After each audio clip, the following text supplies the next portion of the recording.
여러분께서는 국민TV 라디오 월요일 순서죠. 이윤호의 고전으로 본 오늘에 오셨습니다. 오늘도 변함없이 이윤호 선생님 나와 계십니다. 안녕하십니까? 예, 안녕하세요. 예. 선생님 감기가 되게 오래 가는 것 같아요. 그러게요. 예. 그러니까 너무 촛불 문화제에 장기적으로 함께 하시는 거 아닌가. 뭐 지치지 않는 동력이 저는 참 궁금합니다. 그러게 말입니다. 그러니까 사실은 선생님도 사람인지라 네. 주말에 좀 쉬고 싶고 개인 생활 가지고 싶고 오늘은 좀 몸이 안 좋다는 핑계로 좀 살짝 빠져볼까 이런 생각도 드실 것 같은데. 저는 사실 그런데 중간에 일이 생기면 빠지기도 합니다. 예, 거기에 이제 그렇게 빠졌다가 들어왔다가 하는 사람들에 의해서 이제 꽉 차고 있는 거고요. 네. 저는 그 촛불이 그런 점에서 의미가 있는 것은 아닌가. 이러자면, 촛불 자체가 힘을 앙다물고 하는 거라면 오래가지 못할 거라고 생각합니다. 근데 그게 일상처럼 우리들이 가끔 밥을 안 먹듯이 촛불 못 나가기도 하고 그렇지만 네. 촛불이 일상화돼서 아마 의미 있는 날이 올 때까지 촛불은 들려질 게 아닐까 이런 생각을 합니다. 많은 분들이 이제 국민TV 라디오를 들으시는 분들은 특히 더더욱 어떤 그런 사회에 대해서 스스로 부채의식을 가지신 분들도 많고 내가 무언가 행동을 해야 되는데 하지 못하고 있는 건 아닌가라고 생각하시는 분들이 많으셔서 한편으로는 그게 부담이 되고 짐이 될 때가 있거든요. 예. 제가 최근에 어떤 그 페이스북 글에다 그런 얘기를 했는데요. 저는 그 불편함이 사실은 저들은 불편하지 않을 것 같아요, 권력은. 네. 그런데 중요한 건 촛불을 들면서 내 생활이 변화하는 것, 변화하지 못하는 것이 주는 불편함. 또, 가야 되는데 가지 못하는 것이 주는 불편함. 저는 이게 촛불이라고 생각합니다. 그러니까 촛불은 광장에만 있는 것이 아니라 우리가 스스로 부끄러움을 생각하는 그 자리에서 촛불은 있지 않을까 이런 생각도 하게 됩니다. 그렇게 또 말씀해 주시니까 마음이 조금 가벼워지면서요. 내 가슴 속에는 그래도 끊임없이 촛불이 타고 있구나라는 걸 다시 한번 확인하는 그런 계기가 되네요. 87년도에 건물에서 던져진 휴지 기억하시나 모르겠네요. 그런 휴지였고 또 노무현 대통령 때 모아드렸던 돼지저금통이었고 바로 그것이 촛불이죠. 네. 자, 여러분 가슴 속에도 계속해서 촛불이 타고 있습니다. 부끄러움을 알고 그 부채의식을 느끼고 있는 한 촛불은 일상화되어서 계속해서 우리와 함께 할 겁니다. 조금 가벼워진 마음을 가지고 오늘 또 이윤호 선생님이 전해주실 귀한 이야기 기다려보죠. 더불어 행복한 세상 국민TV 이윤호의 고전으로 본 오늘. 선생님, 오늘은 어떤 이야기 준비해 오셨나요? 현대 예술의 사회적 성격이라고 할까요? 네. 그러니까 도대체 우리가 예술이란 뭔가, 혹은 예술을 향유하는 사람, 누구여야 할까, 이런 여러 가지 의문이 드는데요. 또 이제 무슨 포스트 모더니즘 전 이런 거 하면 미술관을 가서 이렇게 그림을 보죠. 근데 무슨 내용을, 뭔 얘기를 하는지 잘 모르잖아요. 그래서. 선생님도 잘 모르세요? 그럼요. 저희만 모르는 거 아니었어요? 네. 그래서 이제 그런 예. 얘기를 하는 거죠. 현대미술을 감상하는 세 가지 방법이 있다. 첫 번째 방법은 첫 번째 작품에 가서 고개를 갸우뚱해라. 그 다음에 두 번째 작품에 가서 고개를 끄덕여라. 세 번째 작품에 가서 신비로운 미소를 지으면서 나와라. 이런 얘기를 하죠. 이건 뭐죠? 그게 이제 현대 미술을 감상하는 방법이라는 우스갯소리가 있는데요. 예. 이러자면 그러면 현대 미술은 도대체 뭔가 이렇게 어렵게 만들어졌을까? 또 과거의 미술을 보면 예를 들면 가보신 분은 아실지 모르겠는데 로마 바티칸에 가면 이제 천장벽화가 있죠. 네. 미켈란젤로의 그 천지의 창조라고 하는 그걸 보면 정말 인간이 만들었을까 이런 생각을 하게 돼요. 맞아요. 가보면 막 그 이탈리아나 그 로마에 들어가 보면 막 그 그림 하나하나가 대단하죠. 네. 근데 현대 미술을 보면 이제 이게 미술일까? 이런 생각을 하게 되는 거죠. 굉장히 성격이 다르죠. 예. 그래서 그 의미가 도대체 뭐에 있을까? 이런 생각을 좀 해보면서 그런 얘기를 한번 해볼까 합니다. 제가 그 부분의 전공자도 아니고 그렇지만 이러저러한 이제 책을 통해서 다양한 견해들을 가지고 있는 것들을 한번 정리해보고 그런 것들을 가지고 현대미술의 의미에 대해서 한번 얘기를 해볼까 하는 생각으로 말씀을 드릴까 합니다. 예, 예술에 대해서요. 이제 보는 시각이 최근 들어서 저는 참 많이 달라졌다라고 느껴지는 게 뭐냐면요. 저희가 왜 한가한 사람들이나 여유가 있는 사람들이나 향유하는 장르가 예술 장르라고 흔히들 그렇게 표현을 하잖아요. 근데 최근 들어서는 아니다. 예술에서 정치적 발언을 할 수도 있고, 그리고 사실은 정치적인 문제로 지친 사람들의 마음을 위로해 주는 게 예술이고, 그래서 함께 가야 할 것이다라는 그런 이렇게 동반자로 인식하는 그런 시각이 훨씬 더 많이 늘어났어요. 그래서 특정 계층만의 어떤 전유물이라는 개념은 많이 희석됐다라는 느낌을 저는 받는데 실제로 그런가요? 그렇죠. 물론 아직도 이제 뭐 일상적으로 예술의 전당에서 그림을 본다거나 뭐 이런 게 쉬운 건 아니에요. 네. 또 최근에 이제 보니까는 예술의 전당에 이제 클림트하고 에곤 실레전을 하고 있던데요. 그 자리에 와서 볼 수 있는 사람들이 그렇게 쉽지는 않을 것 같습니다. 그런데 그럼에도 불구하고 과거가 가지고 있었던 예술의 일부 귀족들, 계층들의 전유물로부터 예술은 분명 대중적 일반을 향하여 일상으로 복귀한 것은 아닌가 이런 생각은 드는데요. 여기서 이제 예술의 아주 중요한 문제들의 의문들이 나오기 시작합니다. 예를 들면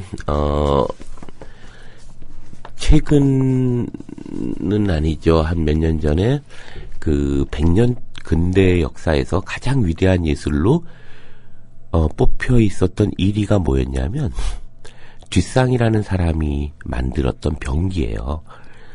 사실 엄밀하게 만들었다고 얘기하는 것은 잘못됐죠. 왜냐하면 그냥 병기를 판매하는 곳에서 사서 갖다가 전시한 거니까요. 네. 그 얘기를 좀 드리면 1917년 뉴욕의 독립작가회에서 이제 공간을 열어서 전시회를 하게 됩니다. 누구나 $6를 내면 작품 2점을 제출할 수 있는 전시장을 만들게 됩니다.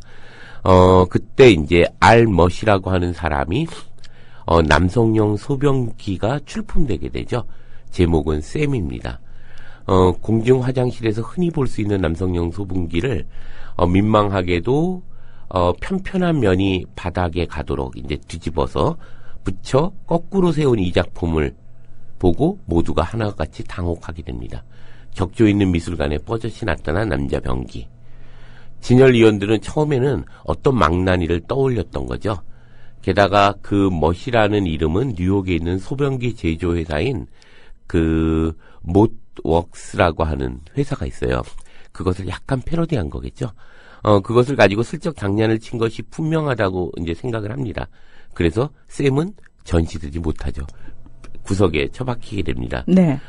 그리고 얼마 후 그 소변기는 전시장 칸막이의 옆에서 이제 뒹굴거리면서 발견되게 됩니다. 전시 기간 내내 그곳에 이제 창고 같은 데 쌓여 있었던 거죠. 그리고 그러고 있었는데 얼마 후에 블라인드맨이라는 잡지에 알멋의 사건이 결백하다는 논조의 글이 실리게 됩니다. 욕조가 부도덕하지 않듯이 알멋씨의 작품 샘은 부도덕하지 않다. 배관 수리공의 진열창에서 우리가 매일 보는 부품일 뿐이다. 멋씨는 그것을 직접 만들었는가 아닌가는 중요하지 않다. 그는 그것을 선택한다. 일상의 평범한 사물이 실용적인 특성을 버리고 새로운 제목과 시각에 의해서 오브제에 대한 새로운 정신이 생각으로 창조된 것이다. 이런 글을 이제 쓰게 됩니다. 그리고 이 잡지는 뒷상과 몇몇 예술가들이 함께 만드는 잡지죠. 그리고 알머시는 다름 아닌 뒷상이었고, 그리고 그 글을 쓴 사람도 바로 뒷상이었던 거죠. 어머. 그러니까 다 이제 가명으로 글도 쓰고 전시도 하고, 그리고 그걸 가지고 이제 잡지도 내고 이런 것을 하게 됩니다. 네. 그러면서 이제 이게 이제 일약 하나의 사건이 됩니다. 아니 소변기를 전시를 한다. 그리고 사실 샘 당시에도 뒷상은 대단히 이름난 전 예술가, 아방가르드 예술가였던 거죠. 그로부터 100년도 채 흐르지 않은 오늘 미술 전문가들은 뒷상의 이 남자 번기를 현대 미술에서 가장 영향력이 있는 작품으로 1위에 선정하게 됩니다. 그래서 이런 그 뒷상의 작품들이 도대체 무슨 의미로 그것이 가지고 있는 현대적 의미라고 할까요? 지금 사람들에게 그냥 소변기에 띄워낸 거잖아요. 그리고 전시한 거란 말이죠. 네. 무슨 의미가 있을까? 혹시 청취자 여러분이 기억하실지 모르지만 2000년쯤에 어떤 인디그룹에 있는 사람들이 이제 뻘거벗고 성기를 노출했던 사건이 있었습니다. 네. 한 2명 정도가. 네. 그리고 그게 이제 막 난리가 났었죠. 당시에 이제 그 공중파 방송에서 문제가 되면서 이제 더 이상 인디밴드들이 그런 공중파 방송으로 진출하는 길이 막혔었고요. 그 당시에 한껏 활성화되기 시작하는 홍대와 클럽 문화가 이제 대대적인 단속이 일어나기 시작합니다. 그랬던 사건이 됐던, 이르자면 비난받는 노출이죠. 그리고 그러한 그 노출에서 결과적으로 보면 옷을 벗은 2명의 멤버는 각각 징역 10개월과 8월 그리고 집행유예 2년을 선고받게 됩니다. 그리고 그때 기억으로는 막 난리가 났습니다. 그래서 뉴스에 생방송 도중 사고가 발생했다 그러고 시청자 여러분께 진심으로 감사드립니다 하고 연거푸 계속 방송사에서 제기됐었고, 그리고 그날 9시 뉴스에서 간판 앵커는 다시 한번 사과의 말씀을 되풀이합니다. 그리고 밴드 멤버들은 경찰서로 소환돼서 조사를 받게 되죠. 밴드의 리더는 본인들이 방송 경험이 부족해서 그 일이 그 정도의 사회적 파장을 불러일으킬지 모른다고 이야기하면서 시청자들에게 피해가 갔다면 죄송하다는 유지의 인터뷰도 하고, 그날 하나의 해프닝, 어찌 보면 되게 충격적인 사건이 발생했던 거죠. 근데 저는 그때 너무 그걸 보면서 좀 아쉬웠어요. 왜 이들은, 첫째, 왜 끝까지 그걸 가지고 싸우지 못했을까? 뭐가 문제죠? 라고 얘기하고, 아까 제가 촛불 얘기하면서 촛불이 불편해지는 순간 그것이 촛불이다라는 말씀을 드렸잖아요. 네. 촛불이 불편해지는 것, 그것은 촛불에 가야 하는데 못 가는, 그리고 자신이 합리화되는 일상을 살아가는 이런 것에 대해서 부끄러움을 가지고 있는 것 자체가 촛불이듯이, 어쩌면 그것이 불편해질 때 이 불편함을 통해서 일상의 현실을 돌아보게 하는 일들일 텐데, 그런 그들이 왜 그것을 반성했을까? 저는 그게 좀 사실 반성하지 말고 좀 싸웠으면 어땠을까? 처음에는 사실 조금 당당하게 나갔었는데요. 예. 그 이후에 어떤 일들이 벌어졌냐면, 사실 인디 밴드들이 지상파 방송에 출연할 기회가 거의 없지 않았습니까? 근데 예.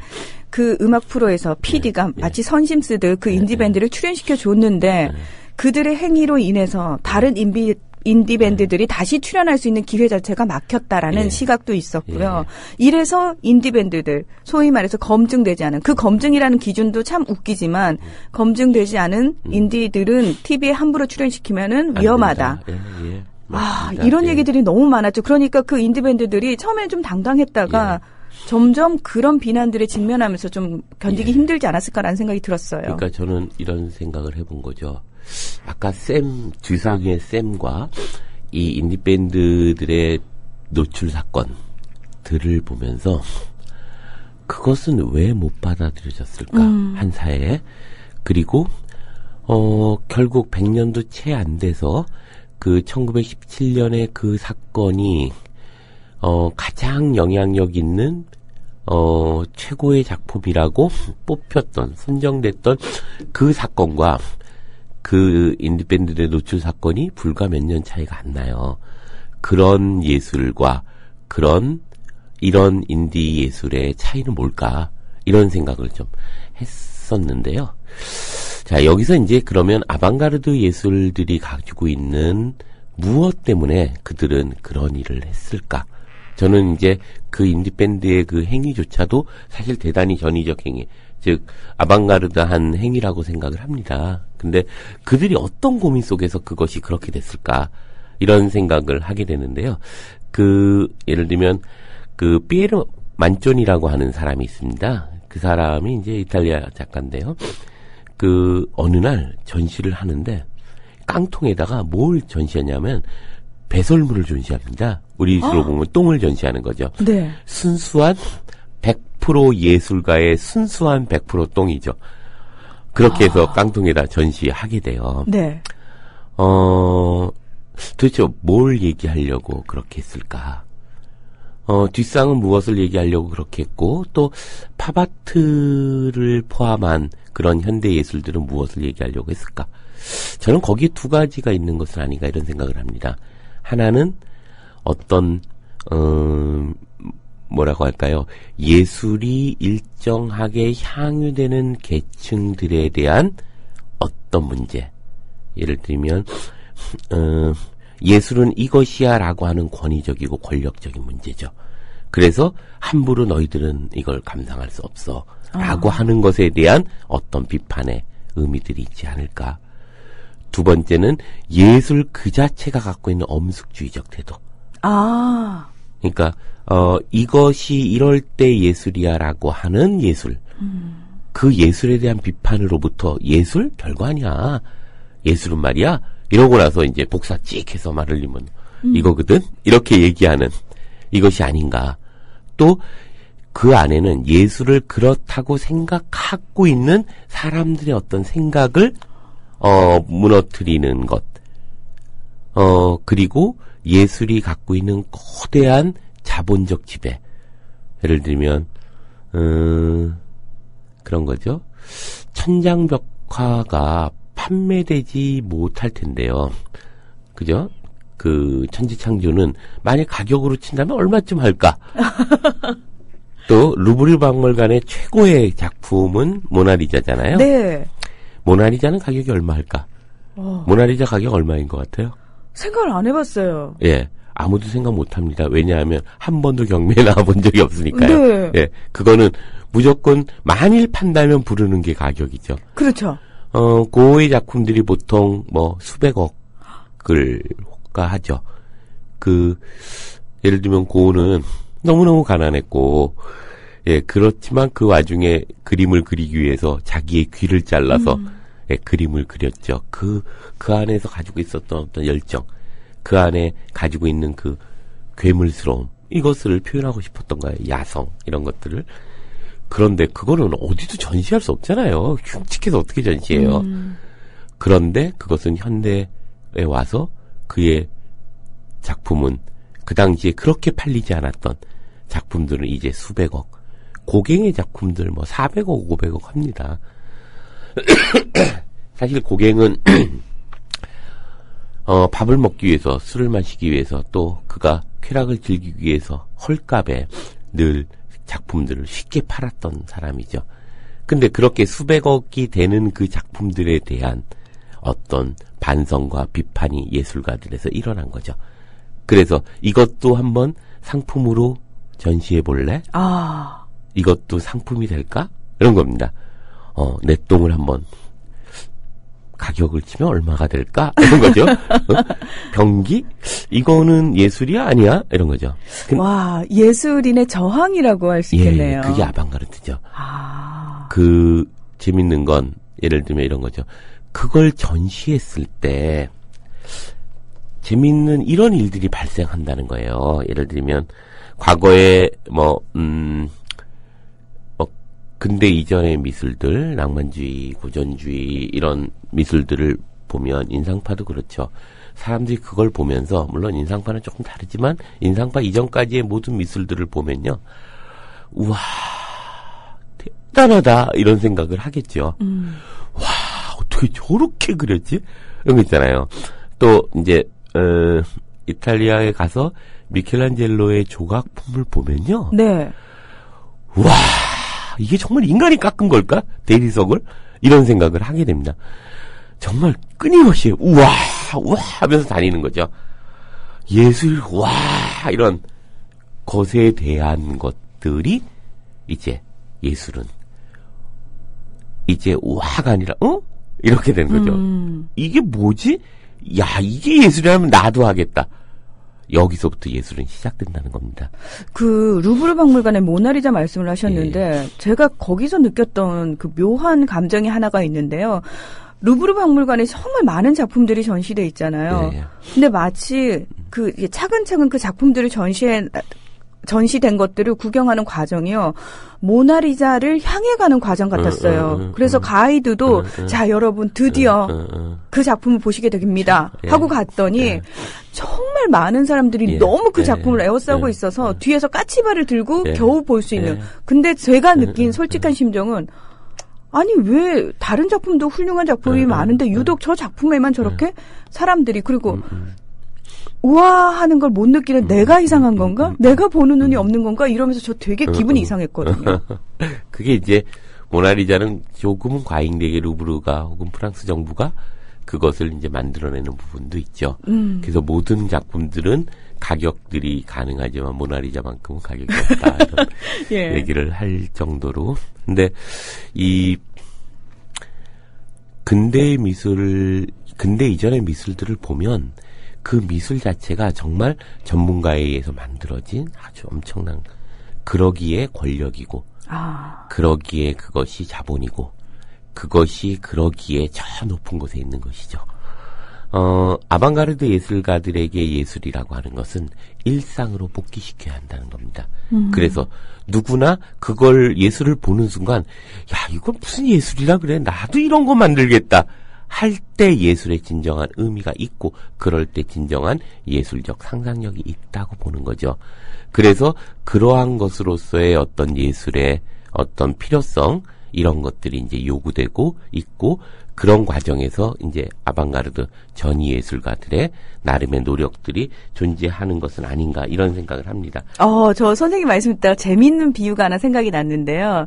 마치 방송계의 아방가르드라고 하면 저는 팟캐스트가 아닐까라는 생각을 했어요. 그렇죠. 방송은 특정한 전문인들이 만들어내는 거라고 생각했던 거에서 팟캐스트 방송은 아니다. 누구나 만들 수 있다. 콘텐츠만 있으면 훨씬 더 재밌게 만들 수 있다. 예. 그래서 이제 그게 1차 세계대전 지나면서 이제 다른 한편으로 이제 다다이즘이라고 불려졌죠. 예, 다다이즘. 다다라는 말은 사실 프랑스어로 어린애들이 타는 목마를 얘기해요. 근데 목마 이름이 아니고요. 그냥 그 뭐라고 할까요? 비어 같은 거예요. 그냥 아무렇게나 이런 얘기예요. 그래서 어떤 의미도 아무 의미도 추구하지 않음을 나타내는 것이 바로 다다입니다. 즉 다다이즘이라고 하는 것은 철저히 무의미를 추구하고 형식에 있어서 여러 가지 파격을 시도하게 되는 것이죠. 여러 형식적 요소들이 통일적으로 구성되어 하나의 유기적인 작품을 형성한다는 관념에 관한 저항으로서 다다이즘이 존재하고 있는 거죠.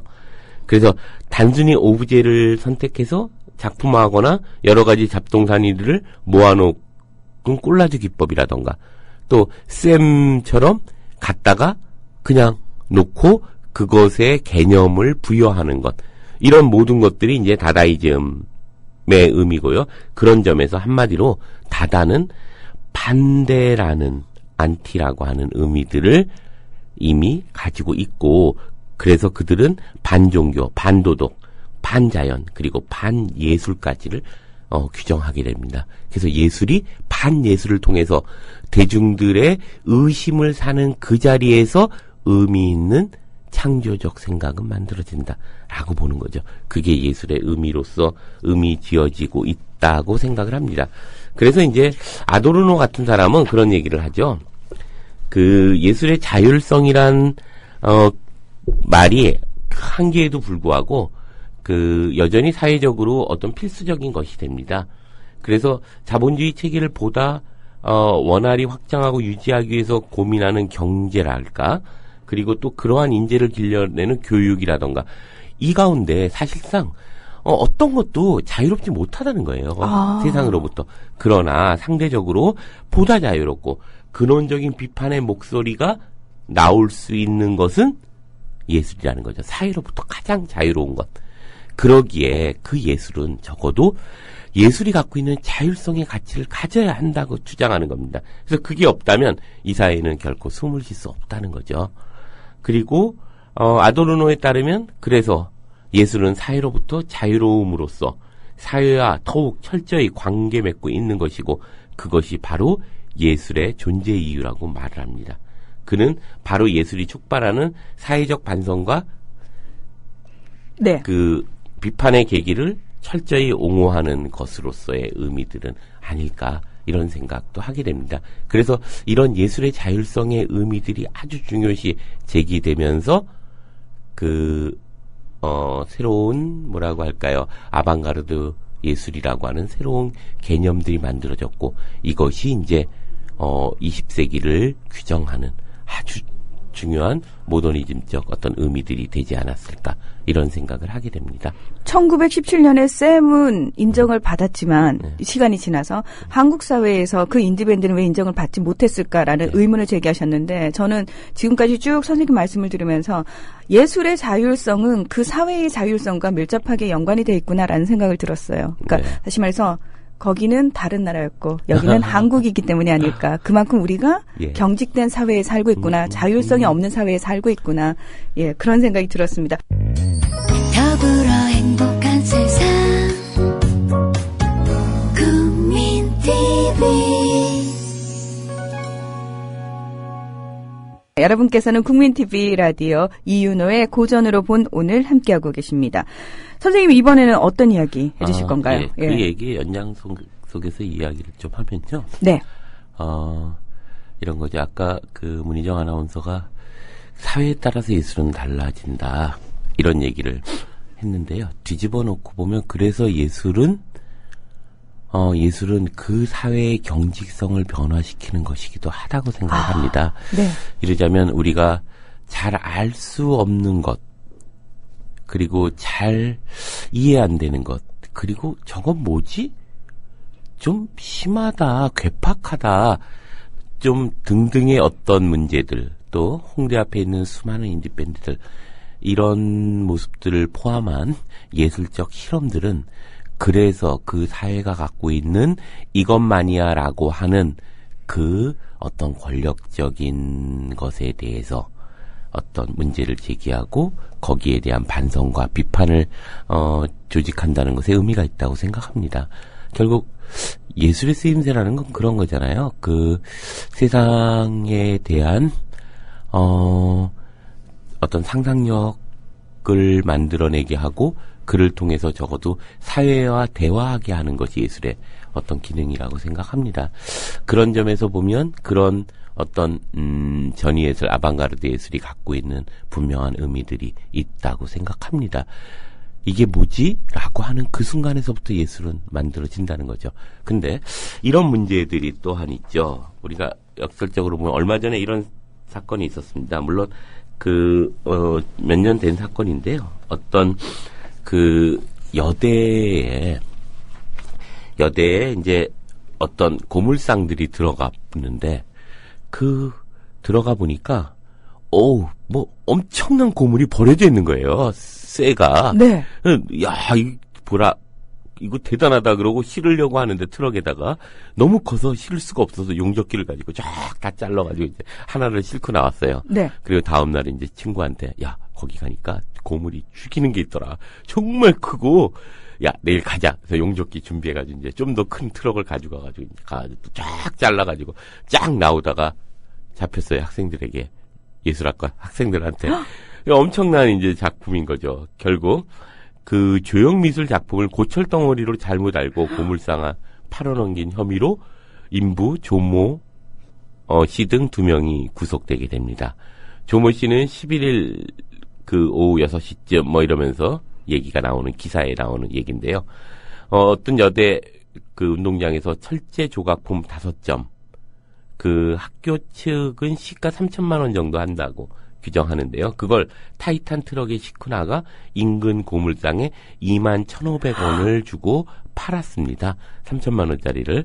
조 씨는 12일 오전에도 용접기를 준비해 고철을 주우러 가자고 친구 이제 도모 씨를 설득해서 다시 학교에 가죠. 그래서 미처 가져가지 못한 다른 대형 철제 조각품 2점을 절단하다가 미술학과 학생들, 대학원생들에게 기겁을 했겠죠. 그 학교의 교수의 작품이에요. 그걸 이제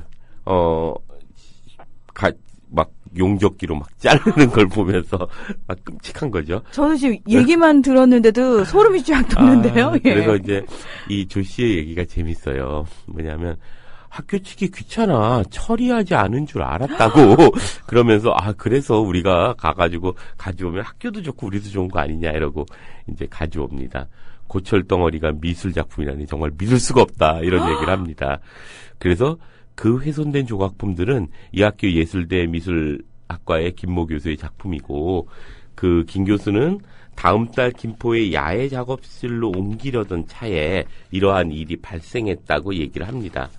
그리고 이제 5점, 5점은 되찾았으나 절단한 2점은 3천만 원에서 4천만 원 정도의 피해가 예상되고 그렇지만 무지로 인해 저질러진 일이니까 보상은 원하지 않지만 조수 등을 보수 작업에 참여시켜 작품 활동의 의미를 일깨워줄 계획이다. 이런 얘기를 하면서 이제 기사는 마무리를 하고 있는데요.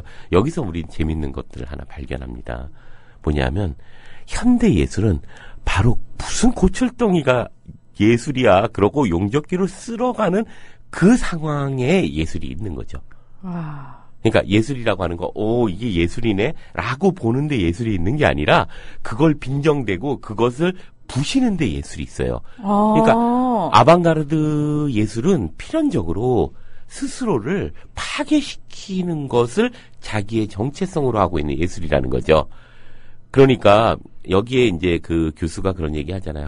이 사람들이 몰랐으니까 이 사람들에게 그 무지를 일깨워 주려고 작업에 참여시켰다. 여기에는 예술이 없어요. 예술은 그게 아니고 이게 무슨 예술이야 이러고 뽀개는데 예술이 있다는 거죠. 그리고 그게 예술이 되는 거죠. 네. 그러니까 예술은 이제는 제가 북경의 798 거리라고 하는 거리를 갔는데요. 어느 건물에 막 페인트통이 막 널려져 있고 막 벽에 페인트 바르다가 말고 막 비닐이 깔려 있고 막 이렇게 노란 천도 여기는 들어가지 말라 붙여 있고 막 그래요. 노란 테이프. 뭐 공사하다가 중단됐나 봐요. 거죠. 공사 중이고 그런데 쓱 보니까는 뭐 사람도 없고 들어가도 괜찮을 것 같더라고요. 그래서 뭘 공사하지 했는데 뭐 벽에 흰색, 검은색 막 칠해놓고 막 그랬어요. 그래서 가가지고 제가 그때 검은색 옷을 입었는데 이렇게 쫙 팔도 벌리고 막 장난도 치고 그러고 막 2층으로 올라갔더니 또 거기도 그런 식이에요. 근데 너무 재밌어요. 작품을 하다 만 것 같은 느낌이 있었기 때문에 제가 막 거기에서 같이 이렇게 그야말로 오브제가 되는 거죠. 막 놀았어요. 그러면서 야 재밌다. 이런 게 예술이지. 그러고 딱 나왔는데 정말 밖에 비디오 아트가 있는 거예요. 제가 했던 모든 것을 찍혀져 있는 거예요. 그게 예술인 거예요. 그 예술 일부가 되셨네요. 예.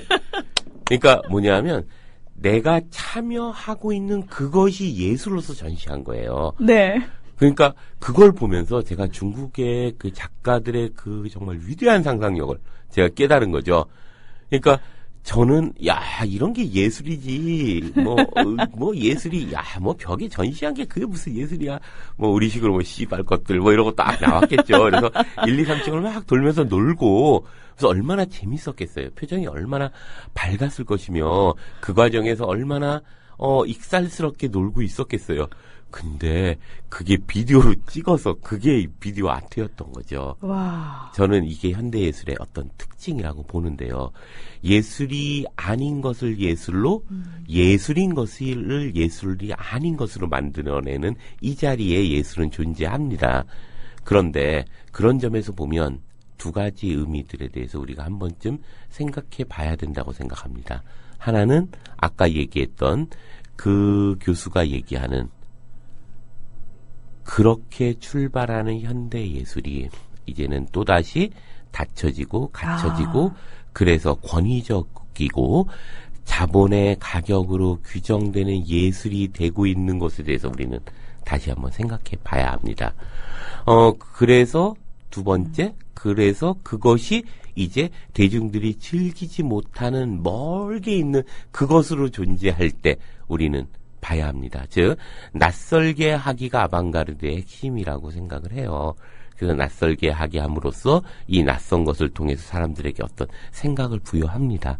그런데 이 낯설게 하기가 또 하나의 권위가 되고 권력이 되고 그리고 낯설게 하기가 너희 낯설게 해야 돼. 자, 여기까지 들어오면 안 됩니다. 여기부터 작품이니까요. 라고 얘기하는 이 관성화된 낯설게 하기는 저는 현대예술이 갖고 있는 의미들이 아니라고 생각을 합니다.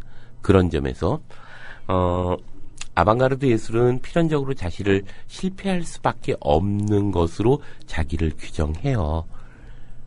그 페트부르그가 쓴 아방가르드의 이론이라고 하는 것에 보면 그 네오 아방가르드는 아방가르드의 형식을 포섭하였으나 그 내용을 의미하지 못했다라는 의미의 내용이 있습니다. 그게 뭐냐 하면 아방가르드적 예술을 하고 있는 거죠. 예를 들면 시를 미래파의 시들을 보면 그런 얘기가 그냥 신문을 쫙 잘라서 쭉 시의 모양처럼 오려 붙여요. 오려 붙여서 그걸 살롱에서 발표를 합니다. 아무런 의미 없는 시죠. 막 처음에는 사람들이 집어 던지고 막 물병 던지고 야유하고 막 난리가 난 거죠. 그 당시에. 근데 그 순간 예술이죠. 그 순간 예술이에요. 그럴 때 아방가르드가 생각하는 건 그런 거예요. 그런데 이것이 하나의 관성으로 관념화되고 권력이 되고 그래서 백남준 선생이 말입니다. 오늘 그 비디오 아트를 합니다. 그래가지고 막 벌떼같이 모여드는 순간 그것은 예술이 아니죠. 청년 백남준이 파리에서 경찰들에게 잡혀가는 그 순간은 예술이에요. 뉴욕에서 전시가 불가능하게 선고받고 그럼에도 불구하고 그것을 강제로 강행했던 백남준의 그것은 예술이죠. 아방가르드예요. 근데 이것이 지금의 어떤 현실 속에서 권력화될 때 그리고 사람들 안에서 추앙될 때 즉 예술이 될 때 이것은 예술이 아니죠. 제가 좀 이렇게 말이 예술이고 예술이 아니고 막 왔다 갔다 하죠. 예, 저는 그렇게 생각을 합니다. 예술이라고 하는 것은 그런 점에서 현대 예술이 아방가르드 예술은 이제 또 사라졌던 거죠. 근데요, 선생님 지금 하신 말씀이요. 참 많은 사람들이 남용할 때가 있어요. 예를 들어서 당신의 옷 스타일을 이해 못하겠다. 또는 당신의 작품을 우리가 잘 이해 못하겠는데 이런 식으로 얘기하면은 항상 그 사람들이 아방가르드, 이건 아방가르드 표현 방식이다라고 얘기를 갖다 붙여요. 그러면 뭐지? 일단 뭔가 근사한 말이 갖다 붙었기 때문에 또 있나 보다라고 마치 알아듣는 척을 해야 될 것 같은 느낌이 들거든요. 그래서 그걸 알아듣는 척이 되는 것 순간 예술이 아닌 게 돼요. 그러니까요. 그런데 야, 그게 무슨 옷이냐라고 할 때 예술이 되는 거죠. 그러니까 예술은 이런 거죠. 벽에 걸려있는 그림이 아니라 그 그림을 보는 행위가 저는 예술이라고 생각합니다. 그것이 이제 우리가 좀 더 넓은 의미의 광의의 문화라고 하는 의미로 이야기를 하죠. 그래서 우리가 예술을 파는 것 의미는 그림이 벽에 걸려 있는 것까지가 아니라 그것이 어떻게 유통되고 그것이 어떤 한 사람의 눈빛이 빛내면서 그것을 보고 있는 장면까지가 예술이죠. 이런 일이 있어요. 어떤 한 작가가 이제 뉴욕에서 전시회를 합니다. 제목은 어머니의 자궁이에요. 그런데 전시를 쫙 하는데 생선에다가 꽃을 장식을 쫙 해서 했어요. 첫날 기자들도 다 온 거죠. 꽤 유명한 작가인데요. 그러면서 근데 이게 제목과 무슨 상관이 있지? 이게 갑니다. 네. 그래도 이제 현대예술이 원래 그러니까 모른 척하면 안 되잖아요. 예, 원래 그러니까. 예. 끄덕끄덕거리거나 갸우뚱하거나 이렇게 신비한 미소를 던지면서 이제 기자들이 턱 해가지고 가요. 그러고 나서 갔어요. 그러고 나서 자 생각해 보세요. 4일 후에 어떤 일이 전시장에는 발생했을까? 어떤 일이 발생했을까요? 4일쯤 지나면. 그 생선이 부패하겠죠? 그렇죠, 그렇죠. 예. 부패해서 엄청난 냄새가 나는 나고, 거죠. 예, 벌레가 꼬인다거나. 예. 예. 그 냄새가 전시예요. 그 어머니의 자궁은 그 썩는 냄새예요. 그리고 사람들이 잘난 척하는 그것이에요. 그러니까 이 모든 컨텍스트가 예술이었던 거예요. 전시회예요. 기자들이 와가지고 모르면서 아는 척하는 그 표정이 전시고요. 네. 그리고 썩어가는 냄새가 전시고요. 마지막 일주일 후에 한 달을 계약을 했는데 일주일 후에 그 건물에서 쫓겨나요. 네. 건물 전체에 막 엄청난 썩는 냄새가 진동했을 거 아니에요. 네. 사람들이 인상을 빡 쓰면서 막 항의를 엄청 하고 막 했던 그게 전시고 쫓겨나는 게 전시예요. 결국 일주일 만에 쫓겨납니다. 자, 여기서 현대예술이 갖고 있는 의미에 대해서 우리가 생각해 볼 필요가 있는 거죠. 예를 들면 기자들의 그 뭔가 오만한 그 표정, 이것도 허세. 예, 이것도 전시인 거죠. 네. 그것이 세상과 이야기하는 거예요. 이걸 우리가 지금 이야기하고 있지만 만일요 그대로 탁 보여줬다고 생각해 보세요. 날짜별로 이게 우리 앞에 탁 그러면 우리는 그 생선의 꽃 이거에 관심 있는 게 아니라 그 사람의 표정 뭐 그 사건 이런 게 너무 재밌을 거 아니에요. 지금 이제 말씀만 그죠? 이렇게 해주셔도 굉장히 좀 재밌다라는 생각이 들거든요. 예. 그러니까 어떤 의미에서는 그러면 지금도 저희가 어떤 의미에서는 예술에 참여를 하고 있는 건가요? 예. 네. 그렇죠. 그러니까 그렇게 딱딱딱딱 전시가 되는 그 순간이 예술이고 그것이 만일 찍어진다면 비디오 아트겠죠. 근데 찍어지지 않고 사라질 때 다다이즘이에요. 아무것도 아닌 거예요. 그래서 예술이 아니야. 이게 예술인 거예요. 그래서 우리로 하여금 지금 현실을 다시 한번 돌아보게 하고 거기서 새로운 창의성과 어떤 의미들을 가져오게 하고 그리고 그것을 통해서 예술이란 무엇인가를 물어보게 하고 이 자리가 예술인 거죠. 왜 어린아이들이요. 막 자기 멋대로 노래를 만들어서 지어서 부르잖아요. 어른들은 그냥 제가 왜 그 음도 안 맞고 말도 안 되는 가사를 들어보면 연결도 안 되고 근데 막 신이 나서 아이가 막 흥얼거린단 말이죠. 보통 아이들이 그런 증세를 보이죠. 그러면 어른들은 그게 결코 예술이라고 생각하지 않지만 사실 현대적으로 보면은 그게 예술인 거죠. 근데 이게 재밌는 건데요. 네. 이게 뭐냐면 그 형식이 예술인 게 아니라 그렇게 철없는 것이 만일 어른들 안에서 존재했다면 그게 예술이에요. 이게 인디밴드예요. 인디 문화예요. 네. 뭐냐면 우리가 괴기스러운 것, 또 바로크한 것, 그 바로크 엽기적이라는 의미일 텐데요. 그리고 이 과거에 이제 엽기에 대한 얘기들이 참 많이 나왔잖아요. 그래서 엽기 문화가 만들어내는 것이 왜 예술일까? 왜 우리는 옛날에 보면 이제 예쁜 그림이 아니라 지금은 뭔가 추악한 그림. 일본 만화에서도 사람들이 재밌어 하는 것 중에 하나가 이나중 탁구부라는 만화 혹시 아세요? 정말 엽기적인 그림이에요. 썰렁하고. 근데 사람들이 또 너무 재밌어하고 좋아해요. 그건 정말 엄청난 컬트 문화예요.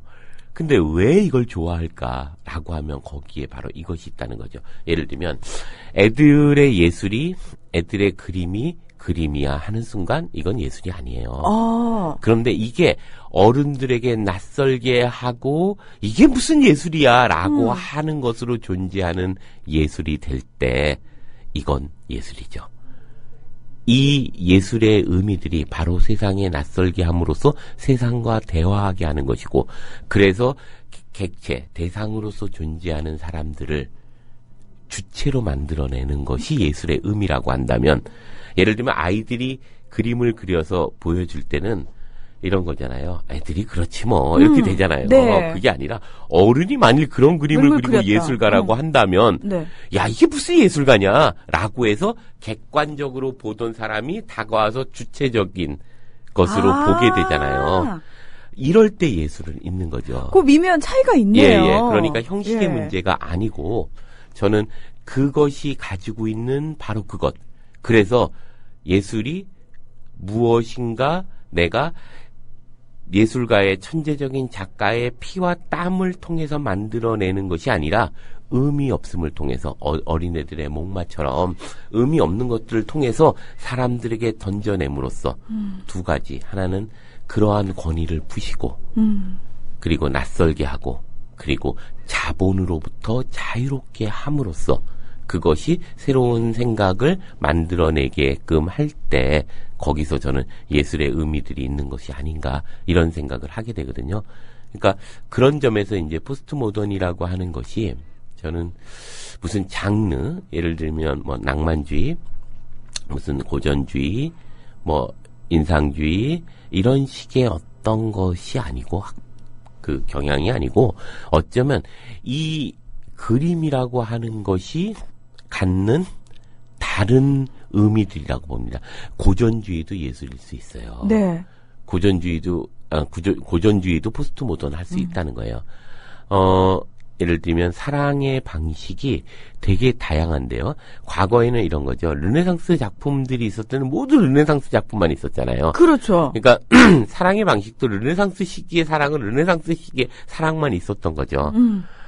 그래서 뭐 우리로 보면 조선시대의 사랑은 조선시대 방식의 사랑이었을 것이고 근대의 사랑은 근대 방식의 사랑이었던 거죠. 포스트 모던이라고 하는 건 뭐냐면 그런 사랑이 갖고 있는 그 접촉면이 단단하게 접촉되어 있는 게 아니라 원이라고 얘기를 하죠. 딱 하나의 전면만 가지고 있는. 그래서 그것 자체가 이미 현실로부터 의미들을 해체해 버린 것. 이것이 포스트 모더니즘의 핵심이라고 하죠. 그런 점에서 예를 들면 아방가르드 혹은 다다이즘이라고 일컬어지는 것들이 결국 무엇이 예술이냐라고 얘기했을 때는 모두가 예술이고 모두가 예술이 아닐 수 있는 거죠. 그것이 어떻게 현실에서 작동하느냐에 따라서 이것은 예술일 수 있고 이것은 예술이 아닐 수 있습니다. 그 예술은 때로는 고전주의적 예술일 수도 있고 때로는 낭만주의적 예술일 수도 있고 때로는 뭔가 인상주의적 예술일 수 있어요. 그런데 그것이 문제가 아니라 현대 예술이 핵심적으로 얘기하고자 하는 것은 그래서 권위가 파괴됐어? 그래서 새로운 낯설게 하기를 통한 창의성, 상상력이 만들어졌어? 그게 없다면 그건 예술이 아니지. 이런 거죠. 예를 들면 어느 날 다 가봤는데 고전주의의 작품들이 쫙 전시돼 있어요. 얘네들 미쳤나? 이거 여기서 무슨 영감이 있다고 이런 걸 전시해 할 때 예술은 존재한다는 거죠. 그러나 지금처럼 아이들 방학 숙제로 몰고 가기 위해서 매년 여름방학과 겨울방학에 예술의 전당과 세종문화회관에 가득 현대국립미술관이나 이런데 가득 전시되는 우리나라에 오는 전시들 뻔하잖아요. 고호, 고갱, 네. 뭐 샤갈 무슨 그다음에 인상파전 뭐 마네 모네 어떤 뭐 이런 것들만 계속 피카소 제일 많이 피카소죠. 계속 반복합니다. 그거 외에는 몰라요. 사람들이 왜냐하면 그거는 애들 방학 숙제 시켜야 되거든요. 미술 책에 나오니까 그러니까 네. 계속 그 작품이 들어와요. 그럴 때 그거는 예술이 아닌 거죠. 여기서 키치라고 하는 개념도 등장하는데요. 키치. 예, 키치라는 건 장식이라는 얘기죠. 그러니까 예술이 대중성, 상품과 결합해서 예술이 아니고 예술이 그 자신의 아우라라고 할까요? 이것이 사라지고 그 자체가 하나의 장식으로만 존재할 때, 그래서 인형 같은 거 이런 게 키치죠. 뭐 어디에 장식하기 위한 그림, 예쁜 그림 이런 게 키치예요. 근데 이 현대 예술가들에게는 키치가 바로 그런 고고전이고 키치가 고갱전이고 키치가 피카소전인 거죠. 하나의 자기의 장식으로서 존재하는 것으로서의 어떤 예술의 의미들이 있는 거죠. 도리어 그들이 얘기하는 키치는 새로운 상상력을 불러일으키게 하고 그랬을 때 키치와 그런 고전주의 작품은 서로의 자리를 바꾸고 있는 거죠. 네. 키치 그러네요. 아닌 것이 키치가 되고 키치인 것이 키치가 아닌 것이 되는 것이 바로 이런 문제들을 가지고 있는 것이 됩니다. 그래서 현대 예술의 의미에서 보자면 무엇이 예술이냐고 논하는 것은 의미가 없습니다. 중요한 것은 그것을 통해서 무엇을 의도했는가, 그리고 무엇이 의도됐는가, 무엇이 결과됐는가, 이것이 중요한 거죠. 그런 점에서 보면 고전주의도 예술일 수도 있고 그들에 의하면 그리고 kitsch가 예술이 아닐 수 있고 역으로 고전주의가 예술이 아닐 수도 있고 kitsch가 예술일 수도 있는 그러한 복잡한 과정들이 이제 예술의 현대 예술이 추구하고자 하는 전의적 의미죠. 그래서 아까 저는 그 사건이 발생했는데 정말 웃었어요. 용접해서 예, 조형물 대간 거. 왜 전기톱 같은 거 확 쓸어가지고 트럭에다 탁 실을 때 그 장면이 딱 떠오른 거죠. 네. 떠오를 때 그게 예술이라는 거예요. 그렇게 교수가 권위 있게 이 사람들이 무지해서 그걸 몰라서 내가 가리키려고 한다라고 할 때 예술이 아닌 거죠. 이게 저는 현대 예술의 중요한 사회적 의미들은 아닐까 이런 생각을 합니다. 예술 작품과 그걸 감상하는 사람이 완벽하게 분리되어 있을 때, 이분법적으로 있을 때의 평론가의 위치와 예. 지금 상황에서의 평론가의 위치는 약간 다르지 않을까라는 생각이 들었는데 네. 어디쯤 위치하나요? 엄밀하게 보면 이제 평론가는 사라진다고 봐야죠. 그러니까 예를 들면 기획자가 될 수 있고요. 네. 그리고 그것의 배경을 설명해 주는 사람이 될 수는 있지만 네. 평론가는 모두가 평론가가 되는 위치 속에서 평론가가 있으니까 평론가라고 하는 개념 자체가 해체되고 있는 것은 아닌가 이렇게 보여집니다. 네, 저도 그런 느낌을 받아서 사실 그런 질문을 드렸는데 그분들 참 본인의 직업을 어떤 식으로든 해체해서 다시 규정하는 작업을 그분들도 빨리 하셔야겠구나라는 생각이 예, 문득 들었습니다. 우리 물잡이님께서요. 불교의 선문답 같다고 예, 그렇게 표현을 또 해주셨네요. 예, 구름에 달가든 님께서는 문제는 그 예술 구현하는 작가들이 과연 말씀하시는 사고와 사상의 기반 아래 소위 작품 활동을 하고 있을까 하는 점이겠죠. 이해하기 힘들다는 것과 이해할 수 없는 것을 이해하라고 하는 것의 경계의 모호함을 이용해서 사기치는 이들이 너무 많은 분야가 그렇죠. 아닐까라는 말씀도 하셨고요. 맞습니다. 방송을 들으시는 분들도 오늘 선생님 말씀을 통해서 정말 예술에 대해서 또 현대 미술에 대해서 정말 많은 생각을 하게끔 하는 그런 시간이 아니었나 싶습니다. 선생님 혹시 다음 주 주제는 정하셨나요? 아니요. 다음 주를 살아봐야 알 것 같습니다. 알겠습니다. 다음 주 열심히 서로 각자의 자리에서 살고요. 그리고 이 시간에 다시 만나도록 하겠습니다. 예. 오늘도 귀한 말씀 고맙습니다. 예, 고맙습니다. 네, 이윤호의 고전으로 본 오늘은 다음 주 월요일 3시 30분에 다시 찾아오겠습니다. 오늘 함께해 주신 여러분 정말 고맙습니다.